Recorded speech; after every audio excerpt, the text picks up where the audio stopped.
nobody had any idea it was that bad, that sick, and that corrupt. And it seems hard to believe that judges want to try and stop us from looking for corruption, especially when we found hundreds of millions of dollars worth, much more than that, in just a short period of time. And we want to weed out the corruption. And it seems hard to believe that a judge could say, we don't want you to do that. Well, so maybe we have to look at the judges, because that's a very serious, I think it's a very serious violation. I'll ask Elon Musk to say a few words, and we'll take some questions. Elon, go ahead. Sure. So at a high level, if you say, what is the goal of DOGE, and I think a significant part of the presidency is to restore democracy. This may seem like, well, aren't we in a democracy?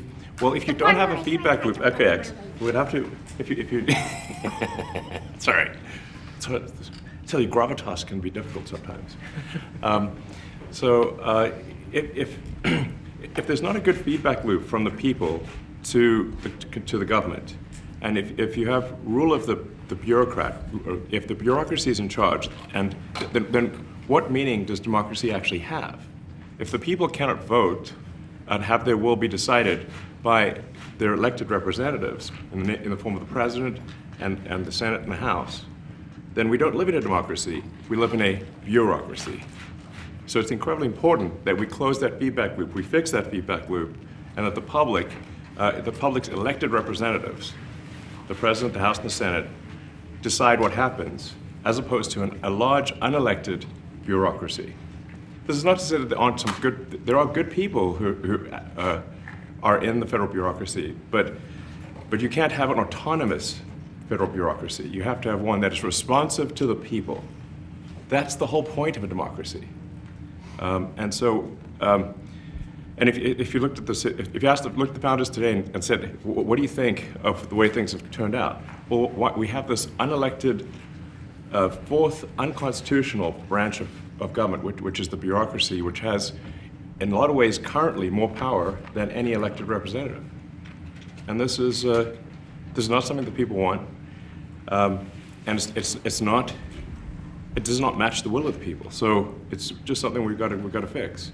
And then we've also got to address the deficit. So we've got a $2 trillion deficit, and if we don't do something about this deficit, the country's going bankrupt. I mean, it's really astounding that the interest payments alone on the national debt exceed the Defense Department budget, which is shocking, because we spend a lot of money on defense. And if that just keeps going, we're essentially going to bankrupt the country.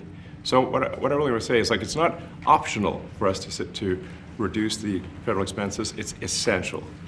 It's essential for America to remain solvent as a country, and it's essential for America to have the resources necessary to provide things to its citizens and not simply be servicing vast amounts of debt. And also, could you mention some of the things that your team has found, some of the crazy numbers, including the woman that walked away with about 30 million, right, et cetera? Well, we do find it sort of rather odd that there are quite a few people in the bureaucracy who have ostensibly a salary of a few $100,000, but somehow manage to accrue tens of millions of dollars in net worth while they are in that position, which is, what happened to USAID. We're just curious as to where it came from. Maybe they're very good at investing, in which case we should take their investment advice, perhaps. But there seems to be mysteriously they get wealthy. We don't know why. Where does it come from? And I think the reality is that they're getting wealthy at the taxpayer expense. That's the honest truth of it. So, we're looking at,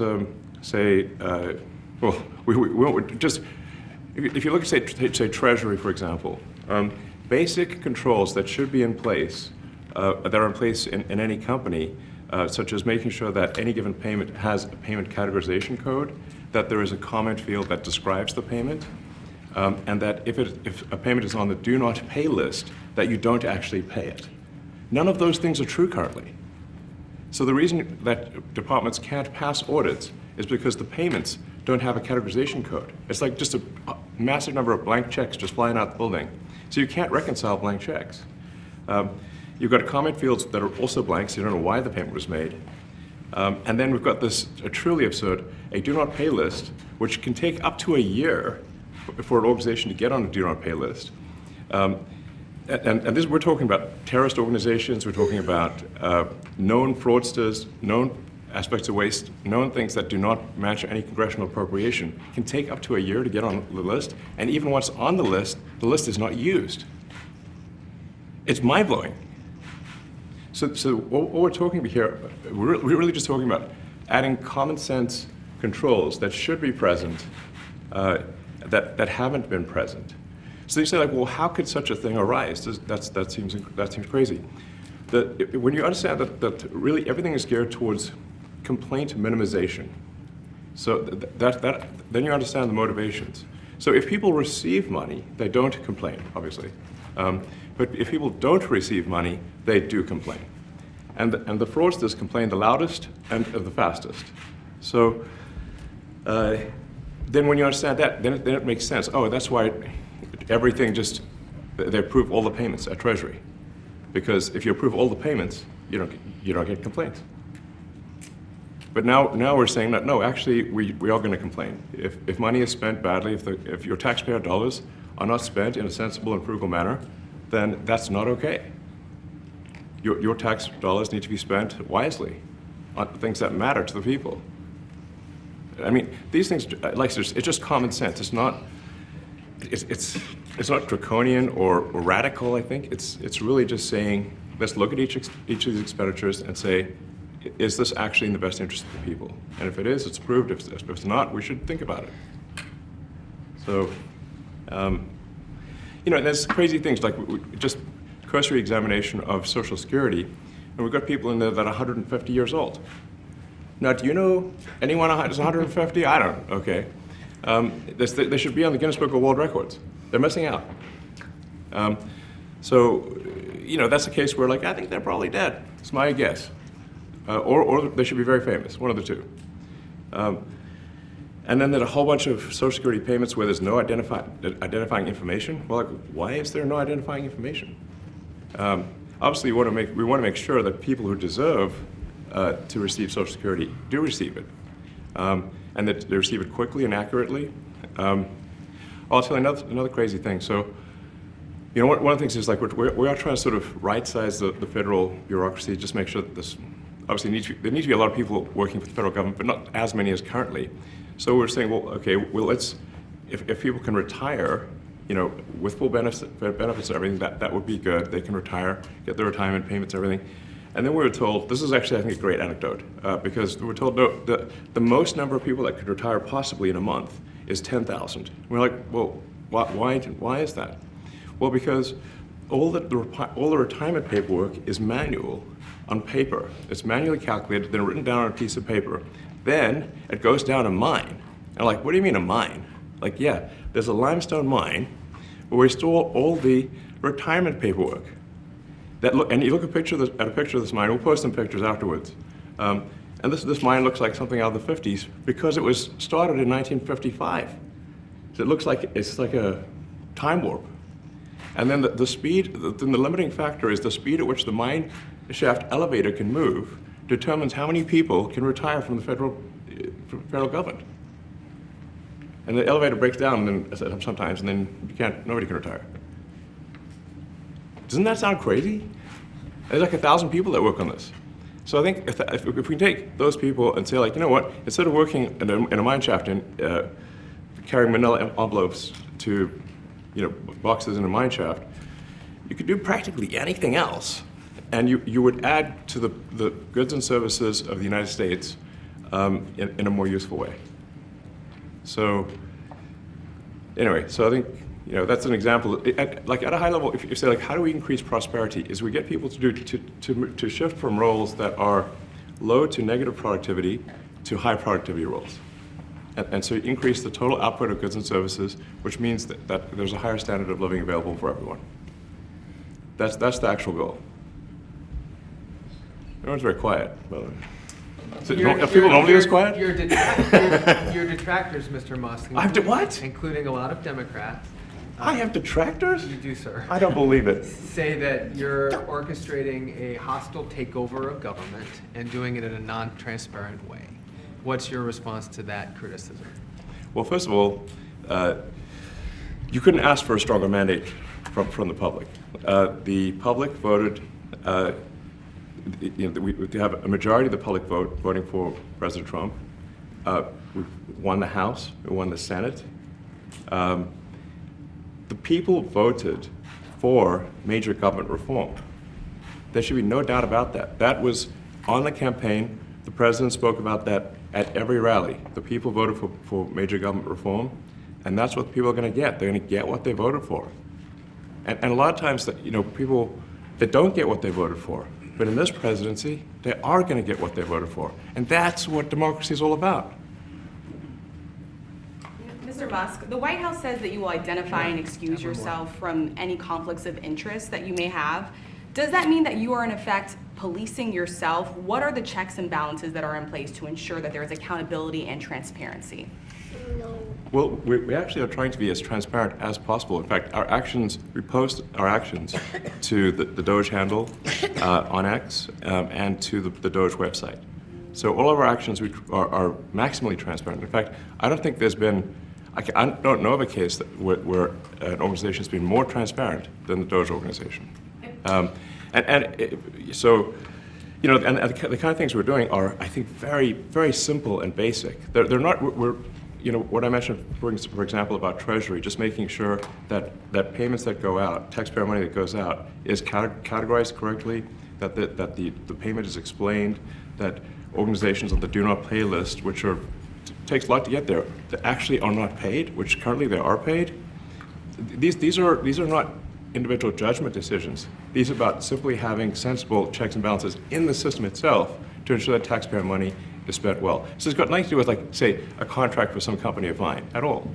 But if there is a conflict of interest when it comes to you yourself, for instance, you've received billions of dollars in federal contracts when it comes to the Pentagon, for instance, which the president, I know, has directed you to look into. Yeah. Are you policing yourself in that? Is there any sort of accountability check and balance in place that would provide any transparency for the American people?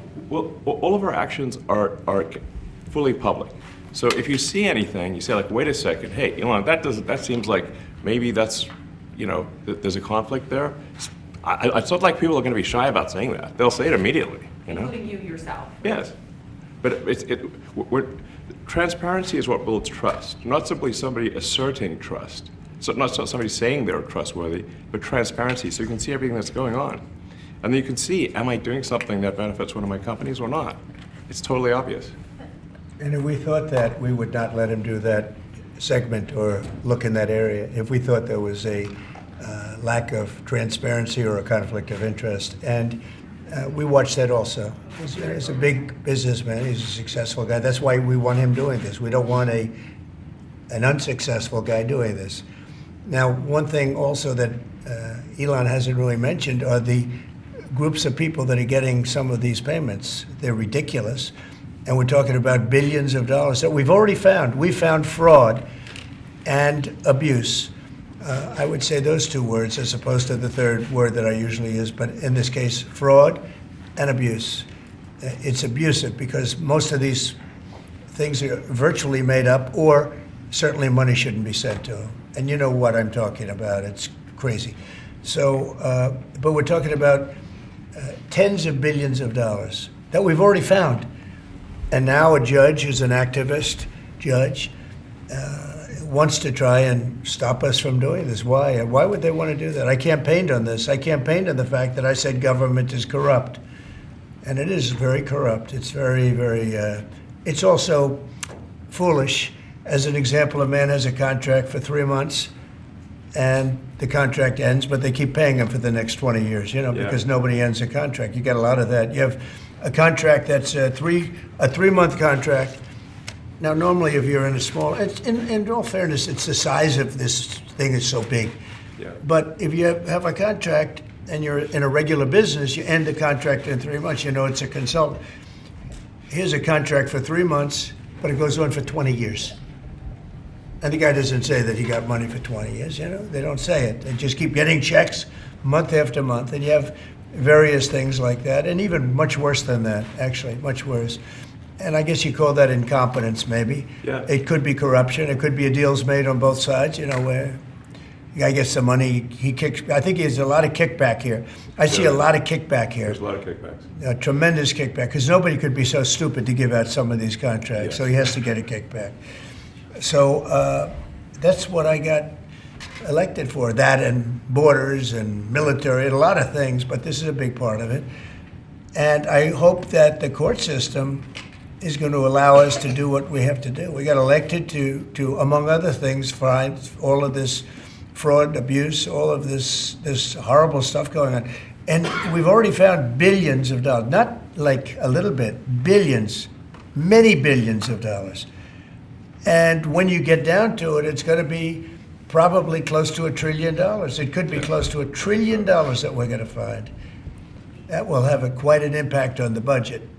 And you'll go to a judge where they handpick a judge, and he has certain leanings. I'm not knocking anybody for that, but he has certain leanings, and he wants us to stop looking. How do you stop looking? I mean, we've already found it. We have a case in New York where a hotel has paid $59 million, $59 million because it's housing migrants, illegal migrants, all illegal, I believe. And they were being paid twice the normal room rate at 100% occupancy. Unbelievable. So it's a racket. Yeah. Mr. Musk, can I ask you a question? You Well, said on- if I may sort of just going for the president's comments, at a high level, say, what are the two ingredients that are really necessary in order to cut the budget deficit in half from 2 trillion to 1 trillion? And it's really two things: competence and caring. And if you add competence and caring, you'll cut the budget deficit in half. And I fully expect to be scrutinized and get a daily proctology exam, basically. Might as well just camp out there. So it's not like I think I can get away with something. I'll be scrutinized nonstop. But with the support of the president, we can cut the budget deficit in half from 2 trillion to 1, and then with deregulation, because there's a lot of sort of regulations that don't ultimately serve the public good. We need to free the builders of America to build. And if we do that, that means I think we can get the economic growth to be maybe 3, 4%, maybe 5%. And that means if you can get $1 trillion of economic growth and you can cut the budget deficit by $1 trillion, between now and next year, there is no inflation. There's no inflation in 26. And if the government is not borrowing as much, it means that interest costs decline. So everyone's, the mortgage, their car payment, their credit card bills, anything, their student debt, the monthly payments drop. That's a fantastic scenario for the average American. I mean, imagine they're going down the grocery aisle and the prices from one year to the next are the same, and their mortgage, all their debt payments dropped. How great is that for the average American? We had That's no what we're idea. We had no idea we were going to find this much, and it's open. It's not like complicated. It's not that simple complicated. stuff. It's Just like a lot of work. Yeah. We can't believe it. A lot of work. A lot of smart people involved. Very, very smart people. But you're talking about anywhere maybe $500 billion. It's crazy the kind of numbers you're is really talking crazy. about. You know, normally when you're looking at something, you'll find you're looking for 1 out of 100. Here, you're almost reversing it. You look for one that's good. Yeah. And you can look at the title and you say, why are we doing this? Why are we doing that? And the public gets it. You know, the public gets it. You've seen the polls. The public is saying, why are we paying all this money? This for years, this has gone on. Mr. Musk, President you Trump, said the on- Senator- Yeah, go ahead. Wait, go ahead. Senator Rand Paul today said that DOGE cuts will ultimately need a vote in Congress. Do you agree with that? Is that the I plan? really don't know. I know this. We're finding tremendous fraud and tremendous abuse. If I need a vote of Congress to find fraud and abuse, it's fine with me. I think we'll get the vote, although there'll be some people that wouldn't vote. And how could a judge want to hold us back from finding all of this fraud and finding all of this incompetence? Why would that happen? Why would even Congress want to do that? Now, Congress, if we do need a vote, I think we'd get a very easy vote. because we have a track record now. We've already found billions of dollars of abuse, incompetence, and corruption. A lot of corruption. If a judge does block one of your policies, part of your agenda, will you abide by that ruling? Will you comply? Well, I with that always order? abide by the courts, and then I'll have to appeal it. But then what he's done is he slowed down the momentum. And it gives crooked people more time to cover up the books. You know, if a person's crooked and they get caught, other people see that, and all of a sudden it becomes harder later on. So, yeah, the answer is I always abide by the courts, always abide by them, and will appeal. But appeals take a long time, and I would hope that a judge, if you go into a judge and you show him, here's a corrupt situation, we have a check to be sent, but we found it to be corrupt. Do you want us to send this corrupt check to a person, or do you want us not to give it and give it back to the taxpayer? I would hope a judge would say, don't send it, give it back to the taxpayer. Yeah, if I can add to that, what we're finding is that a bunch of the fraud is not even going to Americans. So I think we can all agree that if there's going to be fraud, it should at least go to Americans. But a bunch of the fraud rings that are operating in the United States and taking advantage of the federal government, especially in the entitlements programs, are actually foreign fraud rings. They're operating in other countries and actually exporting money to other countries. We should stop that. Mr. Musk, And this is big numbers. Talk about $100 to $200 billion a year. Sure.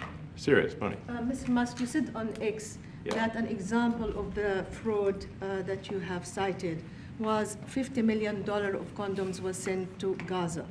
But after fact check this, apparently Gaza in Mozambique, and the program was to protect them against HIV. So can you correct the statements? It wasn't sent to Hamas actually. It was sent to Mozambique, which makes sense why condoms was sent there. Yeah. And how can we make sure that all the statements that you said were correct, so we can trust what you say? Well, first of all, some of the things that I say will be incorrect and should be corrected.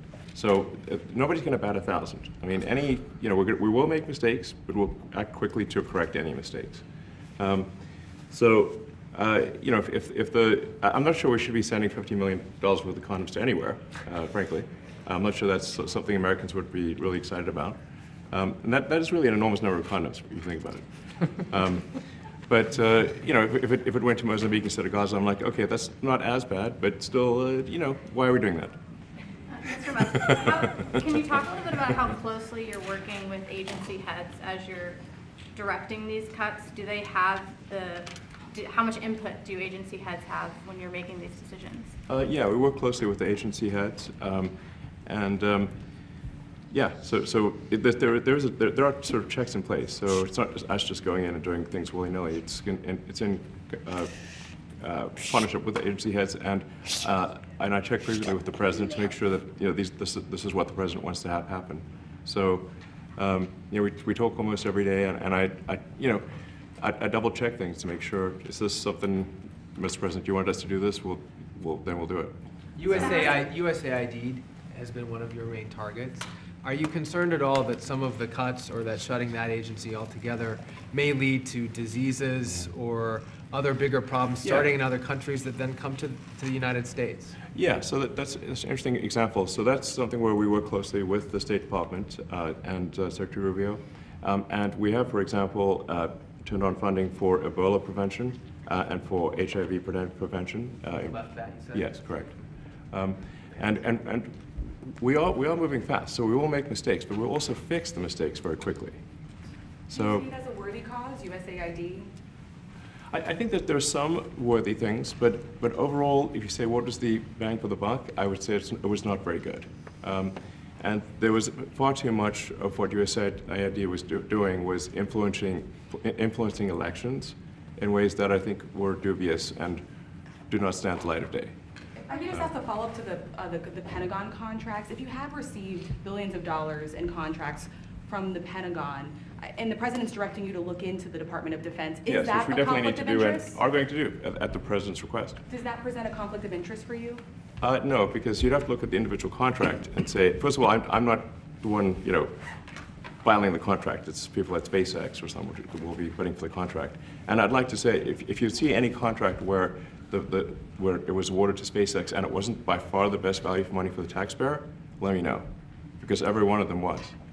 The president said the other day that you might look at treasuries. Could you explain that a little bit? What kind of fraud, and that question goes to both of you, what kind of fraud are you expecting to see or do you see right now in U.S. treasuries? Yeah, I think you mean the Treasury Department as opposed to Treasury bills, or. You also referenced treasuries on Air Force One the other night. Go ahead.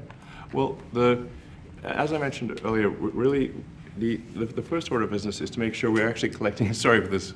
I thought my son might enjoy this, but he's sticking his fingers in my ears and stuff. So it's a bit hard to hear sometimes. Hey, stop that.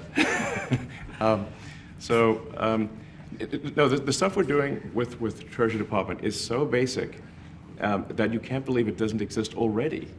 So for example, like I mentioned, just making sure that when a payment goes out, it has to have a payment categorization code. It's like, what type of payment is this? You can't just leave the field blank. Currently, many payments, the field is left blank. And you have to describe what's the payment for, some basic rationalization. That also is left blank. So this is why, the Pentagon, when's the last time the Pentagon passed an audit? I mean, a decade ago, maybe? Ever? Really? And we want to just, in order to actually pass audits, you have to have financial information that allows you to trace the payments. And once in a while, the Treasury has to pause payments if it thinks the payment is going to a fraudulent organization. If a company or an organization is on a do not pay list, we should not pay it. I'm sure you would agree. Like, if it's quite hard to get on that payment, the do not pay list, it means that this is someone that is just, it's like dead people, terrorists, known fraudsters, that kind of thing. We should not pay them. But currently we do, which is crazy. We should stop that. Many transactions. And by the way, hundreds, thousands of transactions like that. We have a big team. And for the sake of the country, I hope that the person that's in charge and the other people that report to me that are in charge are allowed to do the right thing, namely make sure everything's honest, legitimate, and competent. But we're looking at just, when you look at USAID, that's one. We're going to look at the military. We're going to look at education. They're much bigger areas. But the USAID is really corrupt. I'll tell you, it's corrupt. It's incompetent, and it's really corrupt. And I can't imagine a judge saying, well, it may be corrupt, but you don't have the right. You got elected to look over the country and to, as we say, make America great again, but you don't have the right to go and look and see whether or not things are right that they're paying or that things are honest that they're paying.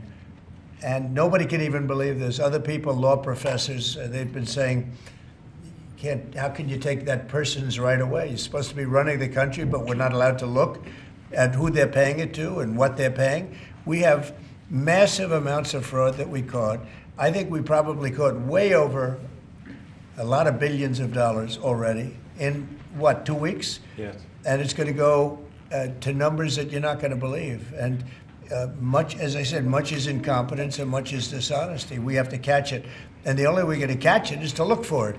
And if a judge is going to say you're not allowed to look for it, that's pretty sad for our country. I don't understand how it could even work. On the buyout program, can you personally guarantee that? Which one? The buyout program, the operative federal workers. Can you personally guarantee that the workers who opt in to resign now will be paid through September? Well, they'll get their money, but they're getting a good deal. They're getting a big buyout. And what we're trying to do is reduce government. We have too many people. We have office space. It's occupied by 4%. Nobody's showing up to work because they were told not to. And then Biden gave them a 5-year pass, some of them, 48,000 of them, gave them a 5-year pass, that for 5 years you don't have to show up to work. And let me tell you, this is largely, much of this stuff is because of Biden. It's his fault. He allowed this country, what he did on our border. What he did on our border is almost not as bad as what he did with all of these contracts that have come out. It's a very sad day when we look at it. I can't even believe it. But many contracts just extend, and they just keep extending, and there was nobody there to correct it. And that cannot be, I can't imagine that could be held up by the court. Any court that would say that the president or his representatives, like Secretary of the Treasury, Secretary of State, whatever, doesn't have the right to go over their books and make sure everything's honest. I mean, how can you have a country? You can't have anything that way. You can't have a business that way. You can't have a country that way. Hey, thank you very much, everybody. Thank you. Thank you, press. Thank you, press. Head it out.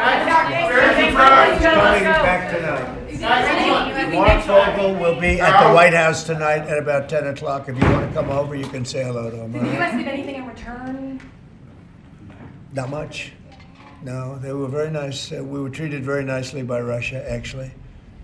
I hope that's the beginning of a relationship where we can end that war and millions of people can stop being killed. They've lost millions of people. They lost, in terms of soldiers, probably 1.5 million soldiers in a short period of time. We got to stop that war. And I'm interested primarily from the standpoint of death. We're losing all those soldiers. And they're not American soldiers, they're Ukrainian and Russian soldiers. But you're probably talking about 1.5 million. I think we got to bring that one to an end. Okay?